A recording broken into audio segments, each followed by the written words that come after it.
ഏതൊക്കെ ചാപ്റ്ററുകളായിരുന്നു? First fraction ചാപ്റ്ററും രണ്ടാമത് ratio and proportion എന്ന് പറഞ്ഞ ചാപ്റ്റർ ആയിരുന്നു നമ്മൾ എടുത്തത് അല്ലേ? അതിനുശേഷം വരുന്ന നമ്മുടെ ചാപ്റ്ററാണ് എന്ത്? മെൻസുറേഷൻ. എന്താ? മെൻസുറേഷൻ. Chapter 3 mensuration. നിങ്ങൾ റെക്കോർഡഡ് ക്ലാസ്സുകൾ കേട്ടിട്ടുണ്ടാവും എന്ന് വിചാരിക്കണു. നമുക്ക് നോക്കാം ചാപ്റ്ററിൽ എന്തൊക്കെയാണ് വരണേന്ന്. മെൻസുറേഷൻ എന്ന് വെച്ച് കഴിഞ്ഞാൽ എന്താ? Mensuration is the branch of mathematics that deals with measuring the length, area and volume of geometric shapes. Geometric shapesൻ്റെ എന്ത് കണ്ടുപിടിക്കാനായിട്ടാ? മെഷർ. എന്താ? എന്ത് മെഷർമെൻറ്റ്സ് അറിയേണ്ടത് നമുക്ക്? Length, area, volume.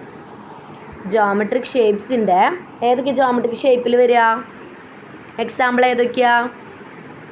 ഒരു ജോമെട്രിക്കിൻ്റെ ഷേപ്പ് പറഞ്ഞ് ഏതെങ്കിലും ഒരെണ്ണം. റെക്റ്റാങ്കിള്, അതായത് ചതുരം. പിന്നെ ഏത് എക്സാമ്പിൾ വരിക? പറയൂ. ജോമെട്രിക് മോഡലിന് എക്സാമ്പിള് എന്താ? സ്ക്വയർ, റെക്റ്റാങ്കിള്, എന്താ? ട്രയാങ്കിൾ. അതൊക്കെ എന്താണ്? ജോമെട്രിക് ഷേപ്പിന് എക്സാമ്പിളാണ് അല്ലേ? അപ്പോൾ ആ ജോമെട്രിക് ഷേപ്പിൻ്റെ ലെങ്ത്തും ഏരിയയും വോളിയം കണ്ടുപിടിക്കുന്നതിനാണ് നമ്മൾ എന്ത് പറയുക? ആ ഒരു ബ്രാഞ്ച്, അതായത് അങ്ങനെ കണ്ടുപിടിക്കാൻ ഉപയോഗിക്കുന്നതിനെ പറയുന്നതാണ് എന്ത്? മെൻസുറേഷൻ. എന്താ? മെൻസുറേഷൻ. ക്ലിയർ ആയോ? മെൻസുറേഷൻ എന്താ? The branch of mathematics. Mathematics അതായത് കണക്കിൻ്റെ ഒരു ബ്രാഞ്ചാണ്. എന്താണ്?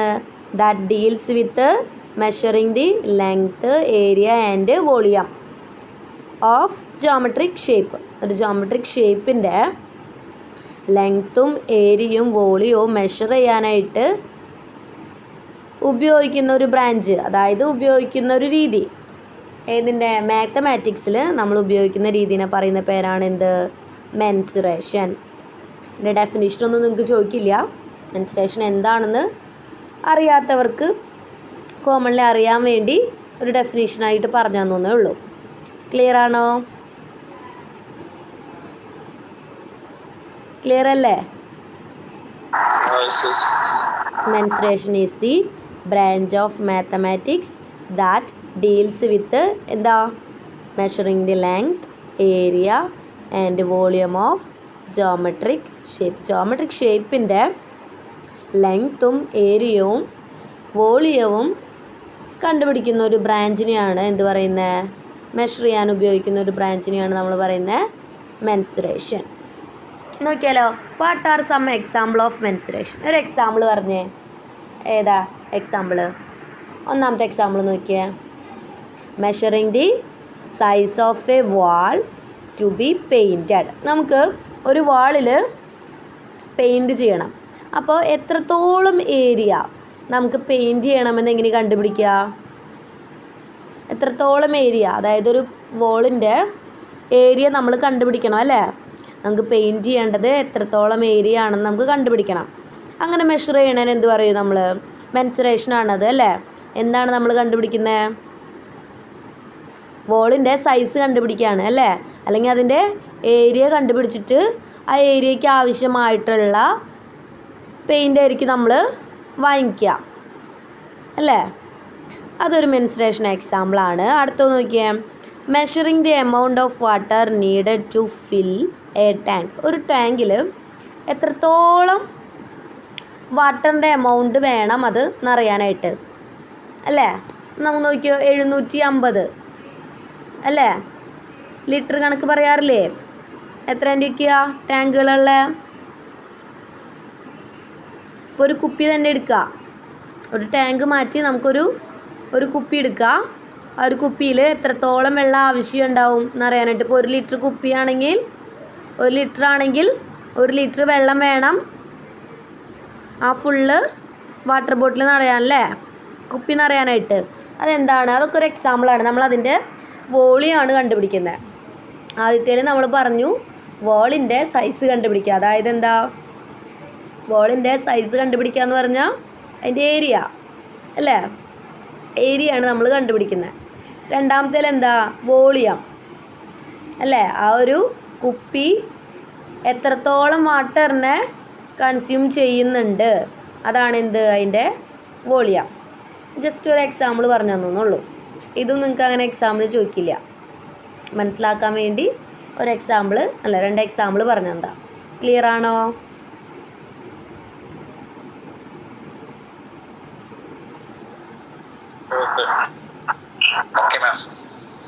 ഒരു ഉഷാറില്ലല്ലോ ഒന്നും ആർക്കും.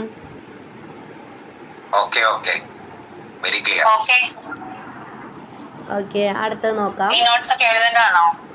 അതെ, നോട്ട്സ് ഞാൻ അയച്ചു തരാം. എഴുതണം കേട്ടോ. നോക്കാം. ആദ്യത്തെ നോക്കിയേ, ആദ്യത്തെ ഒരു ജോമെട്രിക് മോഡലാണ് എന്ത്, അല്ലെങ്കിൽ ഒരു ജോമെട്രിക് ഷേപ്പാണ് എന്ത്, റെക്റ്റാങ്കിൾ. എന്താ റെക്റ്റാങ്കിൾ?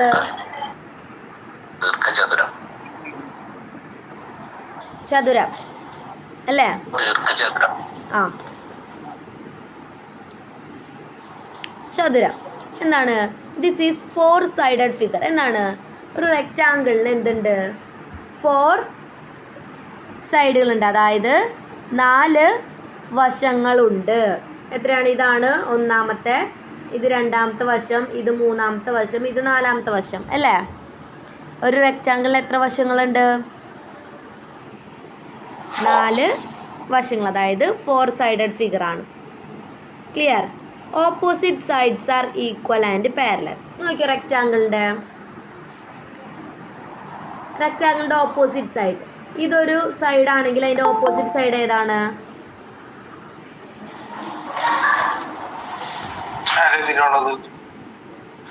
എന്താ? ഓപ്പോസിറ്റ് എന്ന് പറഞ്ഞാൽ അതിന് നേരെ എതിർവശത്തുള്ളത് അല്ലേ? ഇതാണ് എന്ത്, അതിൻ്റെ ഓപ്പോസിറ്റ് സൈഡ് അല്ലേ? ഇത് എ ബി സി ഡി. നമ്മൾ പേര് കൊടുത്തു റെക്റ്റാങ്കിളിന്. ഞാൻ ഒരു ഫ്രഷ് പേജിൽ എക്സ്പ്ലെയിൻ ചെയ്ത് തരാം. ഇതാണ് റെക്റ്റാങ്കിൾ. നമ്മൾ പേര് കൊടുത്തു A B C and D. Clear അല്ലേ? അതിൽ ഇതാണ് ഒരു വശം, അതിൻ്റെ ഓപ്പോസിറ്റ് വശം ഇതാണ്. ഇതിൻ്റെ പ്രത്യേകത എന്താ? ഈക്വൽ ആയിരിക്കും, ഈക്വൽ ആൻഡ് പാരലൽ. എന്താ ഈക്വൽ എന്ന് വെച്ച് കഴിഞ്ഞാൽ തുല്യമായിരിക്കും അല്ലേ? ആരൊക്കെയോ ക്ലാസ്സിൽ ജോയിൻ ചെയ്യുന്നുണ്ട്.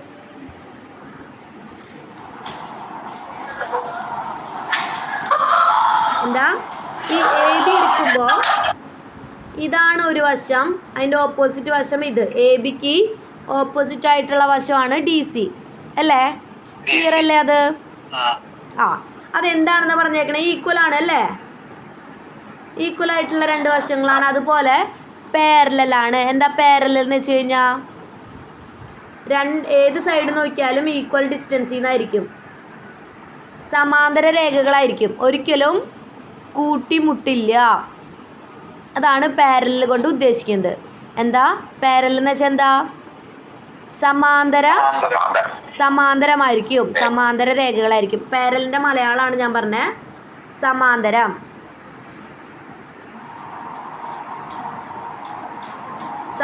എന്താ സമാന്തര രേഖകൾ എങ്ങനെയാ?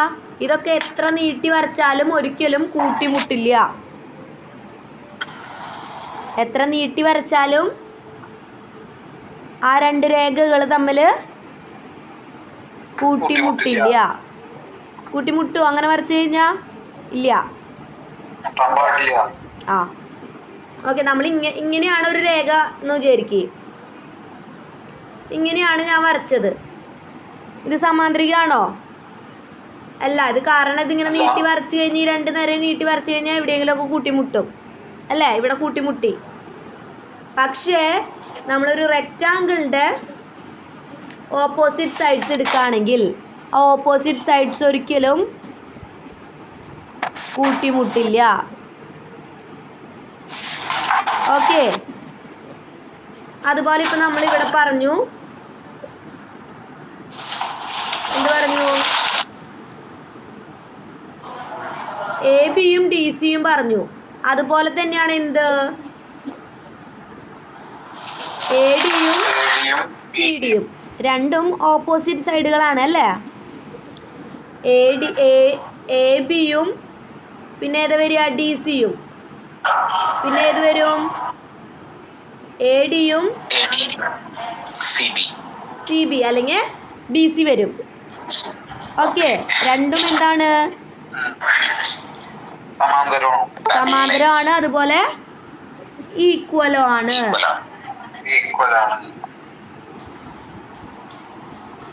ക്ലിയർ അല്ലേ? നമുക്ക് രണ്ട് ജോഡി ഈക്വൽ ആയിട്ടുള്ള വശങ്ങൾ കിട്ടും അല്ലേ? ക്ലിയർ അല്ലേ? റെക്റ്റാങ്കിളിൻ്റെ പ്രത്യേകതകളാണ് കേട്ടോ ഇതൊക്കെ. നിങ്ങൾക്ക് ചിലപ്പോൾ എക്സാമിന് ചോദിക്കാം. ഓപ്പോസിറ്റ് സൈഡ്സ് ഈക്വലും അതുപോലെ പാരലലുമായിട്ടുള്ള ജോമെട്രിക് മോഡൽ ഏതാണെന്ന് ക്വസ്റ്റ്യൻ ചോദിക്കാം. അപ്പോൾ ഏതായിരിക്കും? റെക്റ്റാങ്കിൾ ആയിരിക്കും. റെക്റ്റാങ്കിൾ മാത്രമല്ല, വേറൊരു കാര്യം കൂടി വരും. എന്താ? സ്ക്വയറും വരും കേട്ടോ. ശ്രദ്ധിക്കണം, രണ്ടും വരും. പക്ഷെ നിങ്ങൾക്ക് ഏതെങ്കിലും ഒരെണ്ണം ഓപ്ഷനിൽ ഉണ്ടാവുള്ളൂ. അടുത്തത് എന്തോ ഒരു കാര്യം കൂടി പറയുന്നുണ്ടല്ലോ. എന്താ പറയുന്നേ? Angles between sides are 90 degree. എന്താണ്? രണ്ട് വശങ്ങൾ തമ്മിലുള്ള ആംഗിൾ എത്രയായിരിക്കും? 90 ഡിഗ്രി. 90 ഡിഗ്രി ആയിരിക്കും. 90 ഡിഗ്രി അല്ലേ വരിക? 90 ഡിഗ്രി ആയതുകൊണ്ടാണ് ഓപ്പോസിറ്റ് സൈഡ്സ് ഒരിക്കലും കൂട്ടിമുട്ടാത്തത്, കോയിൻസൈഡ് ചെയ്യാത്തത്. ഓക്കെ. അറിയുന്നതല്ലേ ഇതൊക്കെ? അറിയുന്ന കാര്യങ്ങളാണ്, ഒന്നും കൂടി ഓർമ്മപ്പെടുത്തിയെന്നുള്ളൂ. എന്താണ് റെക്റ്റാങ്കിളിൻ്റെ പ്രത്യേകതകൾ? 4 സൈഡഡ് ഫിഗർ ആണ്, അതായത് 4 സൈഡ്സ് ആണുള്ളത്. ഇത് ലെങ്ത് ആണ് ആൻഡ് ഇത് വിഡ്ത്താണ്. നീളവും വീതിയും. നീളം ആൻഡ് വീതി. ഓക്കെ. നീളവും വീതിയുണ്ട്. പിന്നെന്താണ്? Opposite sides are equal and parallel. Opposite sides ഒന്ന് മ്യൂട്ടാക്കൂ. ഓപ്പോസിറ്റ് സൈഡ്സ് തുല്യമാണ്, അതുപോലെ തന്നെ എന്താണ്? സമാന്തര രേഖകളാണ്. എന്താണ് സമാന്തര രേഖകൾ? സമാന്തര രേഖകൾ നീട്ടി വരയ്ക്കുമ്പോൾ ഒരിക്കലും അതെന്ത് ചെയ്യില്ല? കൂട്ടി മുട്ടില്ല, സമാന്തരമായിട്ട് പോവും. ഓക്കെ. പിന്നെന്താണ് പറഞ്ഞേ? രണ്ട് സൈഡുകളുടെ ഇടയിലുള്ള ആംഗിൾ എത്രയായിരിക്കും? 90 ഡിഗ്രി, 90 ഡിഗ്രി ആയിരിക്കും. ക്ലിയർ അല്ലേ? റെക്റ്റാങ്കിളിൻ്റെ പ്രത്യേകതകളാണ് കേട്ടോ പറഞ്ഞേ. അടുത്ത എന്താണ്?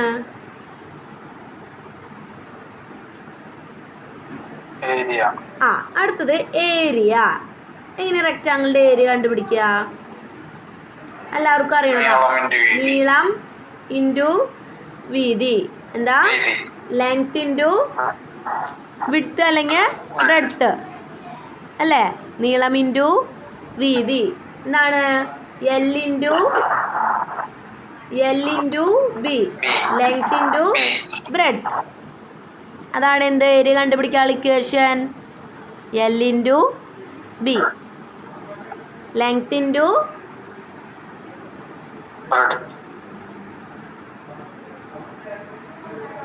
ബ്രെഡ്. അതാണ് എല്ലും ബിയും. ക്ലിയർ അല്ലേ? ഏരിയ കണ്ടുപിടിക്കാനുള്ള ഇക്വേഷൻ. എന്താ? വിഡ്ത്തെന്നും ബ്രെഡ്ത്തെന്നും പറയും. നോർമലി നമ്മൾ ബ്രെഡ്ത്ത് എന്നാണ് പറയുക. അതാണ് എൽ ഇൻറ്റു ബി എന്ന് പറയാം.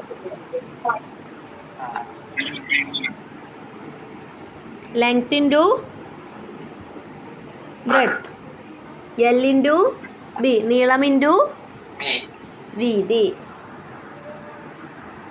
പിന്നെന്താണ് ഏരിയ മാത്രമല്ല, പിന്നെന്താണ് വരുന്നത്? പെരിമീറ്റർ. എന്താ പെരിമീറ്റർ?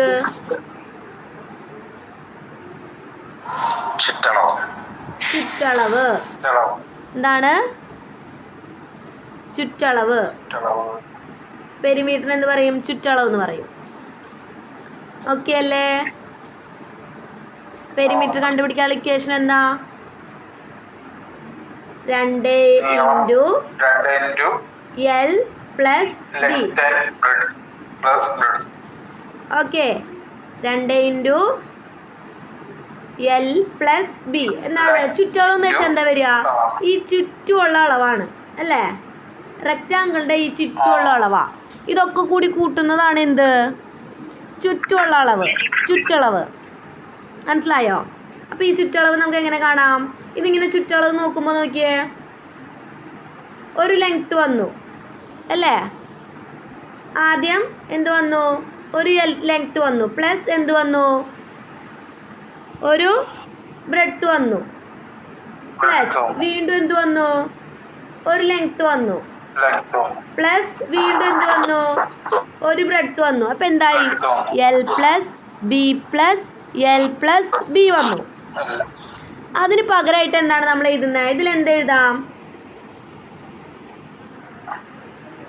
എന്തെഴുതാം? 2 എൽ ഉണ്ട്, 2 ബി ഉണ്ട് അല്ലേ? 2 എൽ ഉണ്ട്, 2 ബി ഉണ്ട്. ആ രണ്ടിനെ പുറത്തേക്ക് എടുത്തിട്ടാണ് നമ്മൾ എന്ത് എഴുതിയത്? 2 ഇൻറ്റു എൽ പ്ലസ് ബി എന്നുള്ളത് എഴുതിയത്. ഇപ്പം ക്ലിയർ ആയോ? ചുറ്റുള്ള അളവാണ് ചുറ്റളവ്. റെക്റ്റാങ്കിളിൻ്റെ ചുറ്റുള്ള അളവ് പറയുമ്പോൾ എന്തൊക്കെ വരും? 2 ലെങ്ത്തും വരും, 2 ബ്രെഡ്ത്തും വരും അല്ലേ? അപ്പോൾ 2 ലെങ്ത്തിലും ബ്രെഡ്ത്തിലും ആ 2നെ കോമൺ ആക്കി പുറത്തേക്ക് എടുത്തപ്പോൾ 2 ഇൻറ്റു എൽ പ്ലസ് ബി. അതായത് ഒരു എല്ലുണ്ട്, ഒരു എല്ലുണ്ട്, അതായത് ഒരു എല്ലുണ്ട്, ഒരു ബി ഉണ്ട് അല്ലേ? അതിൻ്റെ പോലെ തന്നെ സെയിം അല്ലേ വീണ്ടും ഉള്ളത് ഒരെണ്ണം. ഒന്ന് മ്യൂട്ടാക്കൂ. ഒരു ലെങ്ത് ഉണ്ട്, ഒരു ബ്രെഡ്ത്ത് ഉണ്ട്, അതുപോലെ തന്നെ ഒരെണ്ണം കൂടിയുണ്ട്. അതുകൊണ്ടാണ് നമ്മൾ എന്ത് പറയുന്നത്? 2 into L plus B. Clear അല്ലേ? അപ്പോൾ ഏരിയ കണ്ടുപിടിക്കാനുള്ള ഇക്വേഷൻ അറിയാം. എൽ ഇൻറ്റു ബി ആണ്. നീളം ഇൻറ്റു വീതി. പെരിമീറ്റർ എന്താ? ചുറ്റളവ്. ചുറ്റളവ് കണ്ടുപിടിക്കാനുള്ള equation 2 into L plus B. 2 into നീളം പ്ലസ് വീതി. ഓക്കെ, ക്ലിയർ അല്ലേ? റെക്റ്റാങ്കിൾ അപ്പോൾ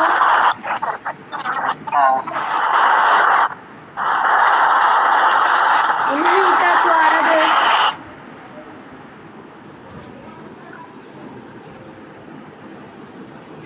അടുത്തെന്താണ്? റെക്റ്റാങ്കിൾ കഴിഞ്ഞാ സ്ക്വയർ. എന്താ സ്ക്വയർ? 4 വശങ്ങളും തുല്യ അളവിലുള്ള. ഒരു തരത്തിൽ അങ്ങനെയും പറയാം. അതായത് 4 വശങ്ങളും തുല്യമായിട്ടുള്ള ഒരു ചതുരം അല്ലേ? 4 വശങ്ങളും തുല്യമായിട്ടുള്ള ഒരു ചതുരം സമചതുരം. അല്ലെങ്കിൽ അതിനെന്താ പറയുക? സമചതുരം. അതായത് 4 സൈഡ്സും ഈക്വൽ ആയിട്ടുള്ള ചതുരം, അതിന് സമചതുരം എന്ന് പറയും. സമം എന്ന് വെച്ച് കഴിഞ്ഞാൽ എന്താ പറയുക? ഒരുപോലെയുള്ളത് അല്ലേ? തുല്യമായിട്ടുള്ളത്. സ്ക്വയർ എന്ന് വെച്ച് കഴിഞ്ഞാൽ സമചതുരം.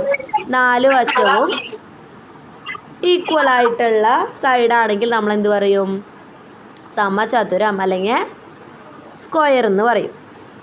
ക്ലിയർ ആണോ? ഓക്കെ, നോക്കാം.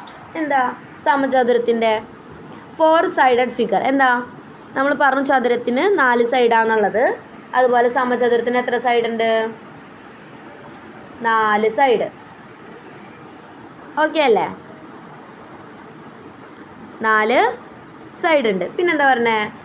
Opposite sides R parallel. നമ്മൾ ചതുരത്തിൽ പറയുന്ന പോലെ തന്നെ ഓപ്പോസിറ്റ് സൈഡ്സ് പാരലൽ ആണ്. ഏത് ഓപ്പോസിറ്റ് സൈഡ്സ്? ഇതൊരു ഓപ്പോസിറ്റ് സൈഡാണ്, ഇതും ഓപ്പോസിറ്റ് സൈഡാണ്. ഇത് രണ്ടും പാരലൽ അല്ലേ? അതുപോലെ തന്നെ എന്താണ്? ഈക്വലും ആണ്, പാരലലും ആണ് അല്ലേ? അതുപോലെ തന്നെ ഏതാ? ഈ സൈഡും ഈക്വലും ആണ്, അതുപോലെ തന്നെ പാരലലും ആണ്. നമ്മൾ ചതുരത്തിൻ്റെ കാര്യത്തിൽ പറഞ്ഞ പോലെ, റെക്റ്റാങ്കിളിൻ്റെ കേസിൽ പറഞ്ഞ അതേ സെയിം തന്നെ. പിന്നെന്താണ്? All the 4 sides are equal and are inclined at 90 degree. നമ്മൾ ചതുരത്തിൻ്റെ കാര്യത്തിൽ പറഞ്ഞ പോലെ തന്നെയാണ്. എന്താണ്? സൈഡ്സ് 4 ഈക്വൽ ആണ്. ചതുരത്തിൽ അങ്ങനെയാണോ? ഓപ്പോസിറ്റ് സൈഡ്സ് ആയിരുന്നു ഈക്വൽ. ഇവിടെ എന്താണ്? എല്ലാ സൈഡ്സും എന്താണ്? ഈക്വൽ ആണ്. പിന്നെന്താണ്? 90 ഡിഗ്രി വരുന്നത് സെയിം ആണ് അല്ലേ? നമ്മൾ പറഞ്ഞു സൈഡ്സ് തമ്മിൽ മേക്ക് ചെയ്യുന്ന ആംഗിള് 90 ഡിഗ്രി ആണ്. റെക്റ്റാങ്കിളിൽ പറഞ്ഞ പോലെ തന്നെ. Clear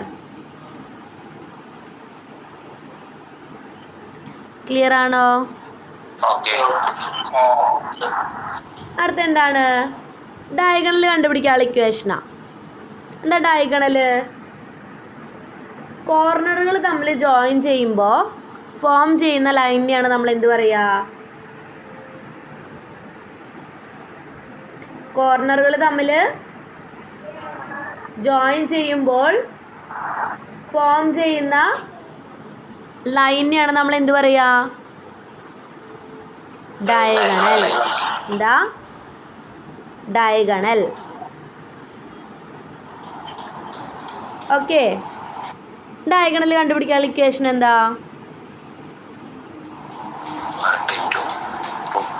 side into root 2.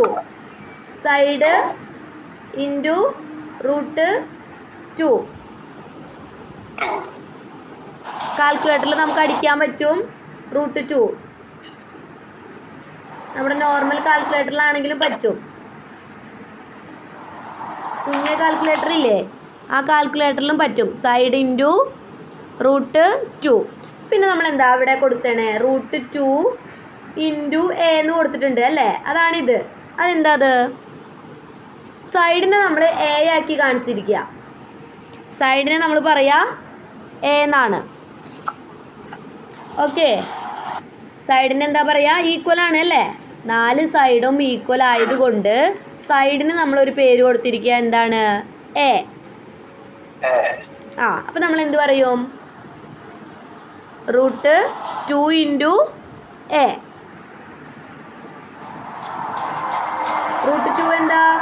√2 അങ്ങനെ തന്നെ ഇട്ട് കൊടുക്കുക. Into A. ഇപ്പോൾ ഒരു സൈഡ് 5 സെൻറ്റിമീറ്റർ ആണെങ്കിൽ എങ്ങനെയായിരിക്കും അതിൻ്റെ ഡയഗണൽ കാണുക?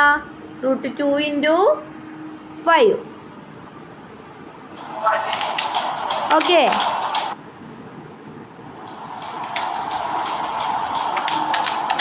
ഓക്കെ ആണോ? പിന്നെ അത് മാത്രമല്ല, ഇപ്പം നമ്മൾ പറഞ്ഞു √2 ഇൻറ്റു എ എന്ന് പറഞ്ഞു. അതായത് ഡി ഈക്വൽ ടു അല്ലേ? ഡി എന്താ? Diagonal equal to √2 into A അല്ലേ? √2 ഇൻറ്റു എ. ഇനി നമുക്ക് ഇതിൽ നിന്ന് എ ആണ് കണ്ടുപിടിക്കേണ്ടതെങ്കിലോ? അതായത് ഇവിടെ ഡി ആണ് നമുക്ക് കണ്ടുപിടിക്കേണ്ടത്.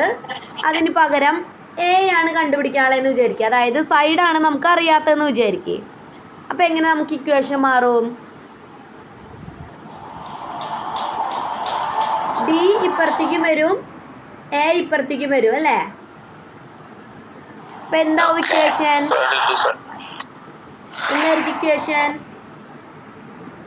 എ ഈക്വൽ ടു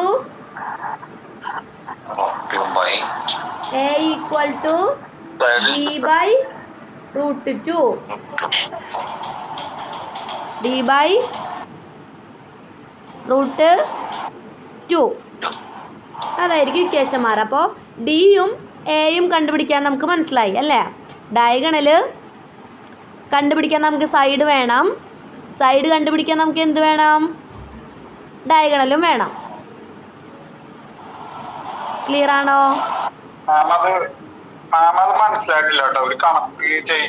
അത് ഇപ്പോഴല്ല, നമ്മൾ ഇത് ഓരോന്നും പറഞ്ഞു കഴിഞ്ഞിട്ട് അതിന്റെ പ്രോബ്ലംസ് ചെയ്യും. ഓക്കെ, എന്താ നിങ്ങള് പൈതഗോറസ് തിയറം വെച്ചിട്ടായിരിക്കും പഠിച്ചിട്ടുണ്ടാവുക. നമുക്ക് അത്രയും ഇക്വേഷൻ ഒന്നും ഇടേണ്ട ആവശ്യമില്ല, നമുക്ക് സിമ്പിളായിട്ട് ചെയ്യാം ഈ വഴിയിൽ. ഇപ്പോൾ ഡി ആണ് കണ്ടുപിടിക്കണമെന്നുണ്ടെങ്കിൽ √2 ഇൻറ്റു ഏതാ സൈഡിൽ നിന്ന് വെച്ചാൽ അത് ചെയ്താൽ മതി. എ ആണ്, അതായത് നമുക്ക് സൈഡാണ് കിട്ടുന്നുണ്ടെങ്കിൽ ഡയഗണൽ ഡിവൈഡഡ് ബൈ √2. എന്താ എന്താ എ ഇൻറ്റു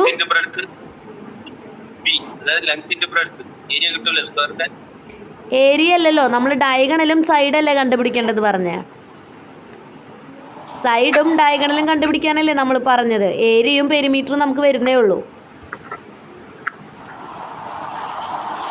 അപ്പോൾ ഇതാണ് ഡയഗണലും സൈഡും കണ്ടുപിടിക്കാനുള്ളത്. നമുക്ക് ഇതിൻ്റെ ഇനി ബാക്കി പ്രോബ്ലംസ് ചെയ്യുമ്പോൾ മനസ്സിലാവും കേട്ടോ. കുറച്ചും കൂടിയും ഇക്വേഷൻസ് നിങ്ങൾ നോക്കി വയ്ക്കുക. പ്രോബ്ലം ചെയ്യുന്ന സമയത്ത് അത് കുറച്ചും കൂടി നിങ്ങൾക്ക് ഡീറ്റെയിൽഡ് ആയിട്ട് മനസ്സിലാവും. ഓക്കെ, അടുത്ത നോക്കിയേ, ഏരിയ എങ്ങനെ കണ്ടുപിടിക്കുക? ഒന്ന് മ്യൂട്ടാക്കൂ. ഏരിയ എങ്ങനെ കണ്ടുപിടിക്കുക?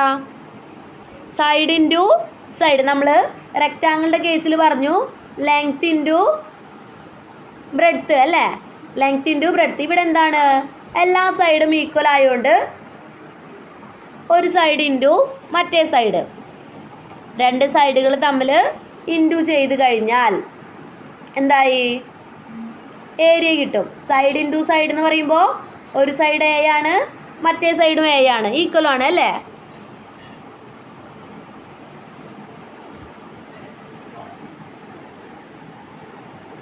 എന്താണ്?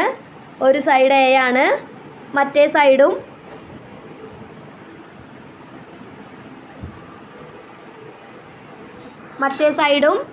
എ ആണ്. അപ്പോൾ എന്താണ് ഏരിയ കണ്ടുപിടിക്കാനുള്ള equation? A into A. A into A എന്ന് പറഞ്ഞാൽ എന്താണ്? ഇപ്പോൾ 1 ഇൻറ്റു 1 എന്ന് പറഞ്ഞാൽ നമ്മൾ എന്ത് പറയും? 1ൻ്റെ സ്ക്വയർ അല്ലേ? അതായത് 1നെ 2 പ്രാവശ്യം ഗുണിച്ചത് അല്ലേ?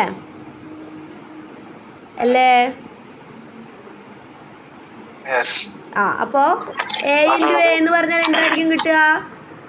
എയുടെ സ്ക്വയർ. ഇപ്പോൾ എക്സ് ഇൻറ്റു എക്സ് എന്ന് പറഞ്ഞാൽ എക്സിൻ്റെ സ്ക്വയർ. വൈ ഇൻറ്റു വൈ എന്ന് പറഞ്ഞാൽ വൈയുടെ സ്ക്വയർ. ഈ സ്ക്വയർ കൊണ്ട് ഉദ്ദേശിക്കുന്നത് എന്താ? 2 പ്രാവശ്യം മൾട്ടിപ്ലൈ ചെയ്യുന്നു. 1നെ അതുകൊണ്ട് തന്നെ മൾട്ടിപ്ലൈ ചെയ്യുന്നു. ക്ലിയർ? അപ്പോൾ ഏരിയ എങ്ങനെ കണ്ടുപിടിക്കുക? എ ഇൻറ്റു എ അങ്ങനെയും പറയാം, അല്ലെങ്കിൽ എന്ത് പറയാം? സിമ്പിളായിട്ട് എ സ്ക്വയർ. എന്താ? എ റേസ്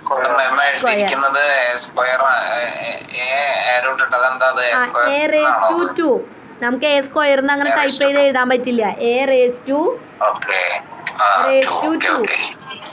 മനസ്സിലായോ? അതായത് മോളിക്കുള്ള ചിഹ്നം റേസ് ടുവിൻ്റെ ചിഹ്നമാണത്. നിങ്ങൾക്ക് കാൽക്കുലേറ്ററിലും അതായിരിക്കും ചിഹ്നം കാണിക്കുക സ്ക്വയറിന്. കാൽക്കുലേറ്റർ നോക്കി ഒന്ന്. കാൽക്കുലേറ്ററിൽ ഇങ്ങനെ റേസ് ടു അതായത് മോളിക്കുള്ളതായിരിക്കും.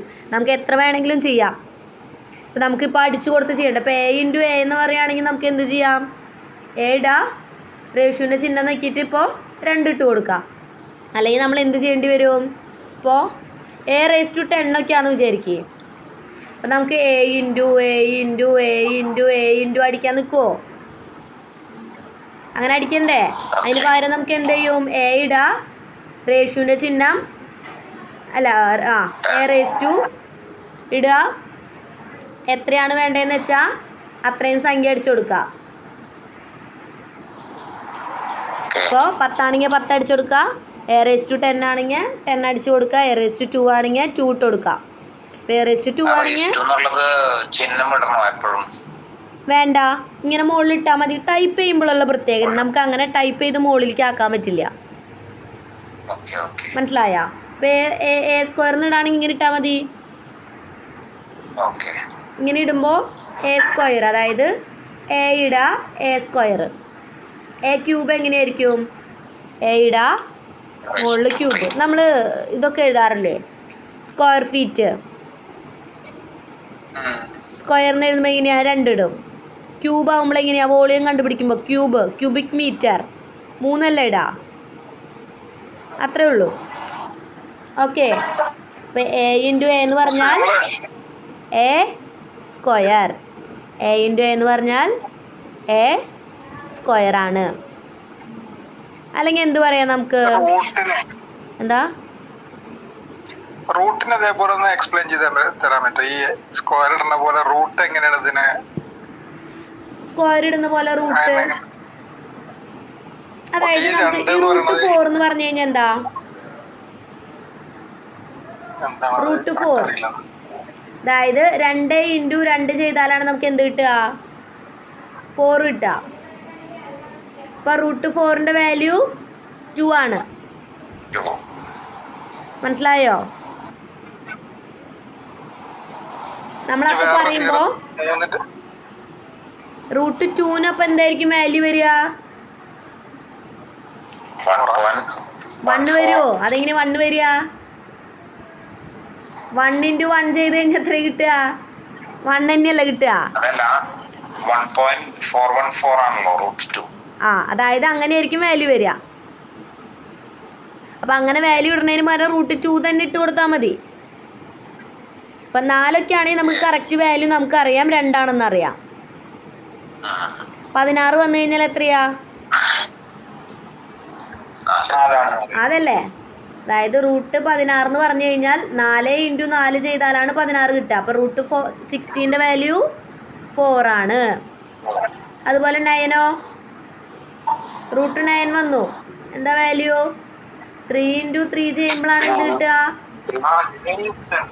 9 കിട്ടുക അല്ലേ? അപ്പോൾ √9ൻ്റെ വാല്യൂ 3 ആണ്. പക്ഷെ നമുക്ക് 2ൻ്റെ വാല്യൂ ഒരിക്കലും അങ്ങനെ പറയാൻ പറ്റില്ല. എന്താ? 2 പോയിന്റ് വരും അല്ലേ? √2 എന്ന് പറയുമ്പോൾ 1 × 1 വിചാരിക്കരുത് കേട്ടോ. 1 + 1 കൂട്ടുമ്പോഴാണ് 2 വരിക. 1 × 1 ചെയ്താൽ 1 തന്നെ വരുള്ളൂ. ഓക്കെ, അതുകൊണ്ടാണ് √2ൻ്റെ വാല്യൂ √2 എന്ന് തന്നെ ഇട്ടിരിക്കുന്നത്. ക്ലിയർ ആയോ?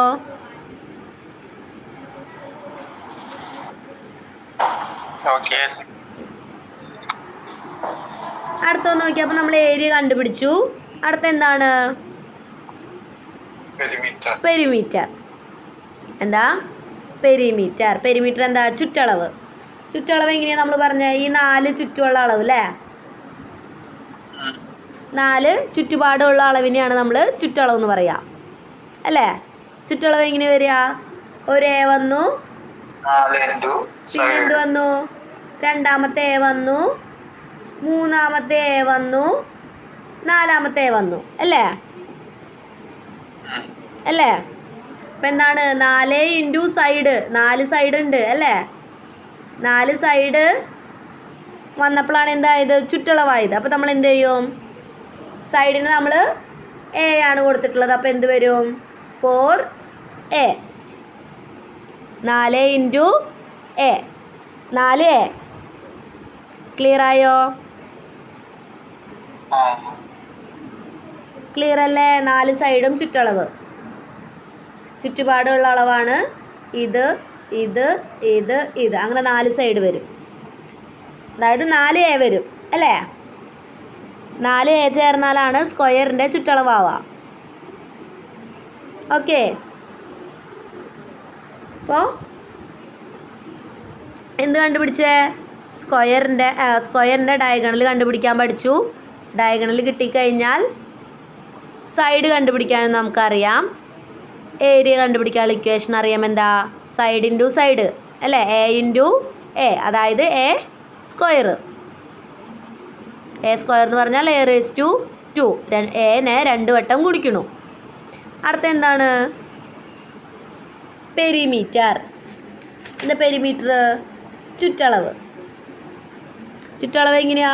4 സൈഡ് വരുന്നുണ്ട്, 4 ഈക്വൽ ആയിട്ടുള്ള സൈഡാണ്. അപ്പോൾ എന്ത് എഴുതി? 4 ഇൻറ്റു എ, 4A അല്ലെങ്കിൽ 4A. ക്ലിയർ ആണോ? അടുത്ത നോക്കിയാലോ. അടുത്ത എന്താ? പാരലോഗ്രാം. എന്താ പാരലോഗ്രാം?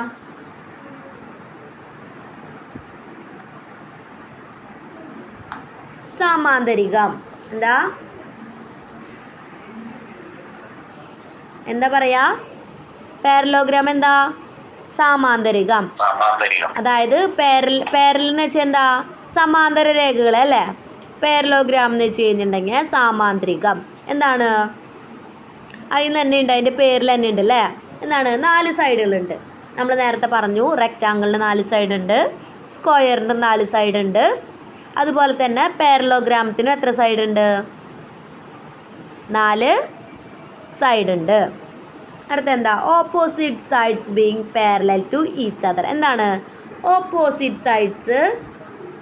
ഇതാണ് ഒരു പാരലോഗ്രാമത്തിൻ്റെ പടം. ഇതാണ് എന്ത്? ഒരു പാരലോഗ്രാം. ഇതിലെന്താ പറയുന്നത്? ഓപ്പോസിറ്റ് സൈഡ്സ് എന്താണെന്ന് പറയുന്നത്? Parallel to each other. ഇത് ഒരു സൈഡാണ്, ഇതിൻ്റെ ഓപ്പോസിറ്റ് സൈഡാണ്. ഇത് പാരലാണ് അല്ലേ? പാരലൽ ലൈൻസ് അല്ലേ? പാരലൽ ലൈൻസ് ആണ് നമുക്ക് ഇനി മനസ്സിലാവുക. അതിനെ കണക്ട് ചെയ്ത ഒരു ലൈൻ വരച്ചു കഴിഞ്ഞാൽ അവിടെ 90 ഡിഗ്രി ആയിരിക്കും ഫോം ചെയ്യുക. അവിടെ 90 ഡിഗ്രി ആയിരിക്കും ഫോം ചെയ്യുക അല്ലേ? 90 ഡിഗ്രിയിൽ അത് നിന്നാൽ മാത്രമേ കൂട്ടിമുട്ടാതെ പോവുള്ളൂ. ഓക്കെ, ക്ലിയർ ആയോ? Opposite sides parallel to each other. പരസ്പരം എന്തായിരിക്കും? സമാന്തരമായിരിക്കും. പാരലോഗ്രാമത്തിൻ്റെ ഓപ്പോസിറ്റ് സൈഡുകൾ എന്തായിരിക്കും? പരസ്പരം സമാന്തരമായിരിക്കും. ഈ 2 സൈഡ് മാത്രമല്ല, ഏത് സൈഡും കൂടിയും പറയാം. ഈ 2 സൈഡ് അല്ലേ? ഇതും എന്താണ്? ചെരിഞ്ഞിരിക്കണ നോക്കണ്ട, രണ്ടും ഒരേ ആംഗിളിലാണ് ചെരിഞ്ഞിരിക്കണേ. കണ്ടോ? ഇങ്ങനെയും. ഇതൊരിക്കലും കൂട്ടിമുട്ടില്ല. ഇതും 90 ഡിഗ്രി ആയിരിക്കും ഫോം ചെയ്യാം. ഓക്കെ, സമാന്തര രേഖകളാണ് അല്ലേ? എന്താണ്? ഒരു സമാന്തരികത്തിൻ്റെ ഓപ്പോസിറ്റ് സൈഡ്സ് അല്ലേ? ഓപ്പോസിറ്റ് സൈഡ്സ് എന്തായിരിക്കും? പരസ്പരം സാമാന്തരികമായിരിക്കും അല്ലെങ്കിൽ സമാന്തരമായിരിക്കും. ക്ലിയർ അല്ലേ? അടുത്ത എന്താ പറയണേ? Opposite angles are equal and sum of any 2 adjacent angle is 180. എന്താ പറയുന്നേ?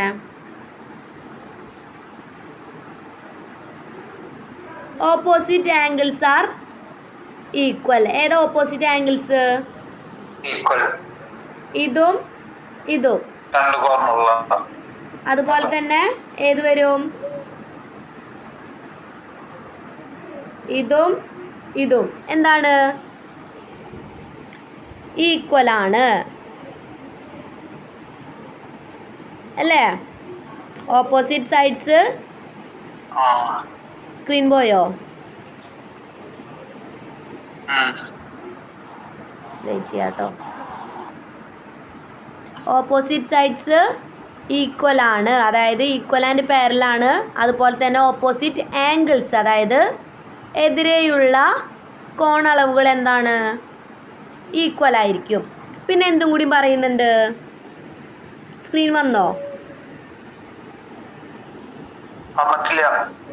ഇല്ല.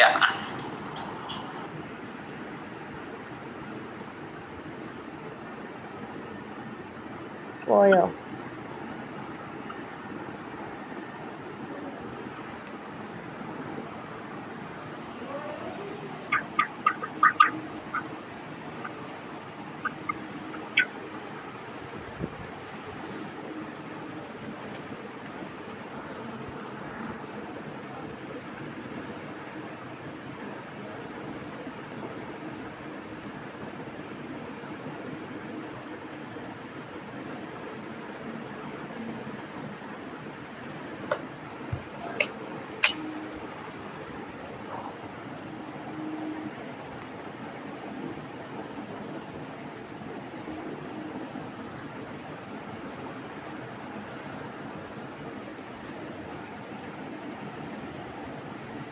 എന്താണ് നമ്മൾ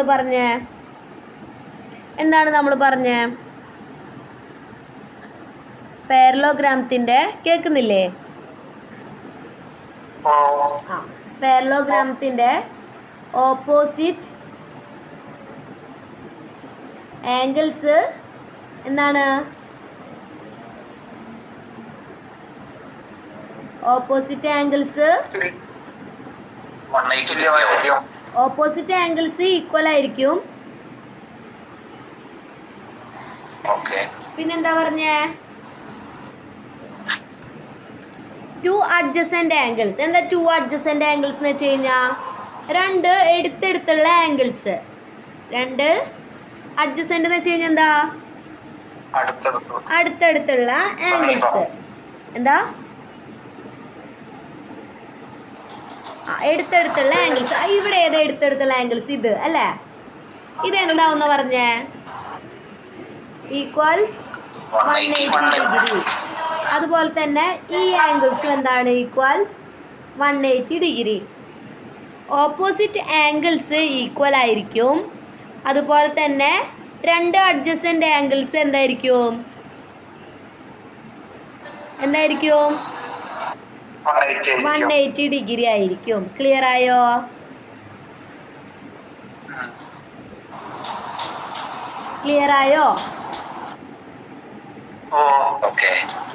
പിന്നെന്താണ് പറയുന്നത്? ഒരു കാര്യം കൂടി പറയുന്നുണ്ട്. എന്താ? Diagonal bisects each other. എന്താ പറയുന്നത്? ഡയഗണൽ വരച്ചിക്കുക. എന്താ ഡയഗണൽ? നമ്മൾ പറഞ്ഞു അല്ലേ? അതായത് ഇങ്ങനെ വരയ്ക്കുന്നത് അല്ലേ? കോർണറുകൾ ജോയിൻ ചെയ്യുന്നതാണ് എന്ത്? ഡയഗണൽ. ഈ ഡയഗണൽ ഇങ്ങനെ വരച്ചു കഴിഞ്ഞാൽ എന്താണ്? Diagonal bisects each other. എന്താണ്? ഇങ്ങനെ ഒരു ഡയഗണൽ വരച്ചു കഴിഞ്ഞാൽ ഇതും എന്തായിരിക്കും? തുല്യമായിരിക്കും. രണ്ട് ഈക്വൽ ആയിട്ടുള്ള ട്രയാങ്കിൾസ് അവിടെ ഫോം ചെയ്യും അല്ല? 3 സൈഡ് ആകുമ്പോൾ ട്രയാങ്കിൾ ആയില്ലേ? എന്താണ്? ബൈസെക്ട് ചെയ്യാന്ന് വെച്ച് കഴിഞ്ഞിട്ടുണ്ടെങ്കിൽ എന്താ? കട്ട് ചെയ്യുക. അങ്ങനെ ഡയഗണൽ കട്ട് ചെയ്ത് കഴിഞ്ഞാൽ എന്താണ്? രണ്ടും തുല്യമായിരിക്കും. നമുക്ക് കിട്ടുന്ന രണ്ട് പോർഷനും തുല്യമായിരിക്കും. ക്ലിയർ ആണോ?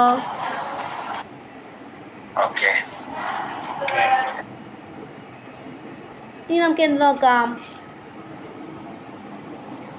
ഇക്വേഷൻസ് നോക്കാം. എന്താ? പെരിമീറ്റർ എന്താ വരുന്നത്? നമ്മൾ റെക്റ്റാങ്കിളിൻ്റെ കേസിൽ എന്താണോ പെരിമീറ്റർ പറഞ്ഞേ അത് തന്നെയായിരിക്കും എവിടെ വരിക? പാരലോഗ്രാമത്തിൻ്റെ കേസിലും വരിക അല്ലേ? ഒരു സൈഡ് ഇവിടെ എ കൊടുത്തിട്ടുണ്ട്, ഈ സൈഡ് ബി ആണ്. ഒരു സൈഡ് എ ആണ്, ഒരു സൈഡ് ബി ആണ്. അതിൻ്റെ ഓപ്പോസിറ്റ് എ ആണ്, ബി ആണ് അല്ലേ? ഈക്വൽ ആയിട്ടുള്ള സൈഡുകളല്ലേ? അപ്പോൾ എന്താണ് വരിക? 2 എ വരുന്നുണ്ട്, പിന്നെന്ത് വരുന്നുണ്ട്? 2 ബി വരുന്നുണ്ട്. അപ്പോൾ നമ്മളെങ്ങനെ ചുറ്റളവ് കണ്ടുപിടിക്കും? 2നെ കോമൺലി പുറത്തേക്ക് എടുത്തു. 2 × എ പ്ലസ് ബി. റെക്റ്റാങ്കിളിൻ്റെ കേസിൽ നമ്മൾ പറഞ്ഞു 2 × L plus B, length into breadth പറഞ്ഞു. ഇവിടെ 2 സൈഡുകളെ തന്നിട്ടില്ല, എയും ബിയും. നീളം വീതിയല്ല, എയും ബിയും ആണ്. അതായത് 2 സൈഡുകളെ തന്നിട്ടുള്ള. പാരലോഗ്രാമത്തിന് അങ്ങനെ നീളവും വീതിയൊന്നും പറയാൻ പറ്റില്ല. നമുക്ക് 2 സൈഡുകളായിട്ടാണ് പറയാം. ഓക്കെ, ചുറ്റളവ് കിട്ടിയല്ലോ. റെക്റ്റാങ്കിൾ അതായത് സെയിം ആസ് റെക്റ്റാങ്കിൾ. അതായത് റെക്റ്റാങ്കിളിൻ്റെ പെരിമീറ്റർ എങ്ങനെയാണ് കണ്ടുപിടിക്കുക അതുപോലെ തന്നെയാണ് നമ്മൾ പാരലോഗ്രാമത്തിൻ്റെയും കണ്ടുപിടിക്കുക. സുഖമായില്ലേ? അപ്പോൾ രണ്ടിൻ്റെയും ഒരുപോലെയാണെന്ന് ഓർത്ത് വെച്ചാൽ മതി. 2 × എൽ പ്ലസ് ബി അതാണ് റെക്റ്റാങ്കിളിൻ്റെ വരുന്നത്. പാരലോഗ്രാമത്തിന് എന്ത് വരും? 2 × എ പ്ലസ് ബി. ക്ലിയർ ആയോ?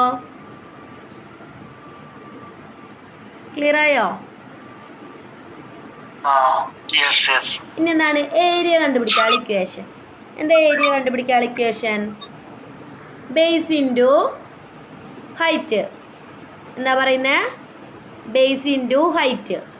എന്താ ബേസ് ഇൻറ്റു ഹൈറ്റ്? ഇതാണ് ബേസ്. ഓക്കെ, ഇതാണ് base. Base into B into height. അതായത് അതിൻ്റെ ഓപ്പോസിറ്റ് സൈഡിലേക്കുള്ള ഡിസ്റ്റൻസ്, അതാണ് എന്ത്? ഹൈറ്റ് പറയാം. അതാണ് എന്ത്? ഹൈറ്റ്. അതായത് നമ്മളൊരു ബേസ് എടുത്തു, ബേസ് ലൈൻ എടുത്തു, അതാണ് ബി. അടുത്ത എന്താണ്? ഹൈറ്റ് അല്ലേ? ഹൈറ്റ് എന്താണ് വരിക? ആ ബേസിൻ്റെ ഓപ്പോസിറ്റ് സൈഡിലേക്കുള്ള ഡിസ്റ്റൻസിനെയാണ് നമ്മൾ എന്ത് പറയുക? ഹൈറ്റ്, എച്ച് എന്ന് പറയാം. ഓക്കെ, അപ്പം എന്താണ്? B into H. ഏരിയ കണ്ടുപിടിക്കാനുള്ള ഇക്വേഷൻ എന്താ? B into H. നമ്മൾ റെക്റ്റാങ്കിളിൻ്റെ കേസിൽ പറഞ്ഞു എന്താണ്? എൽ ഇൻറ്റു ബി പറഞ്ഞു അല്ലേ? ഇവിടെ എന്താ വരുന്നത്?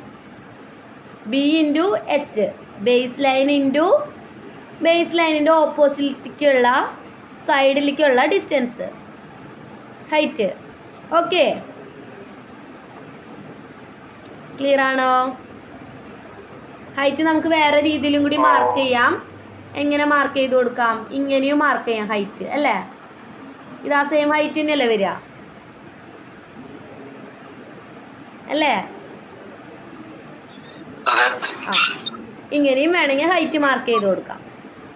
അതായത് നിങ്ങൾ ഹൈറ്റ് എന്ന് പറയുമ്പോൾ ഈ ഒരു ഹൈറ്റ് എടുക്കരുത്. അത് ശരിക്കുള്ള ഹൈറ്റ് ആണോ? ഇൻക്ലൈൻഡ് ആണ്, അതല്ലേ? ഇൻക്ലൈൻഡ് അല്ലേ അത്? ശരിക്കും ഹൈറ്റ് എങ്ങനെയാ? ഇങ്ങനെ വെർട്ടിക്കൽ ലൈൻ ആയിരിക്കണം ഹൈറ്റ് എപ്പോഴും. ക്ലിയർ ആയോ? ഒരു 3 ജോമെട്രിക് ഷേപ്പാണ് നമ്മൾ ഇന്ന് പഠിച്ചത്. ഏതൊക്കെയാ? Rectangle, square, parallelogram. ഇതിൻ്റെയൊക്കെ എന്ത് പഠിച്ചു? ഏരിയയും പെരിമീറ്ററും കണ്ടുപിടിക്കാൻ പഠിച്ചു. ഓക്കെ, അടുത്ത നമുക്ക് ട്രപ്പീസിയം വരുന്നുണ്ട്, റോംബസ് വരുന്നുണ്ട്, പെൻഡഗൺ വരുന്നുണ്ട്, ഹെക്സഗൺ ഒക്കെ വരുന്നുണ്ട്, ജോമെട്രിക് മോഡൽസ്. ഓക്കെ, അടുത്ത ക്ലാസ്സിൽ എടുക്കാം. നിങ്ങൾക്കിത് കുറച്ചുകൂടി പ്രോബ്ലംസ് ചെയ്തു തുടങ്ങുമ്പോഴായിരിക്കും കുറച്ചുകൂടി ക്ലിയർ ആവാം.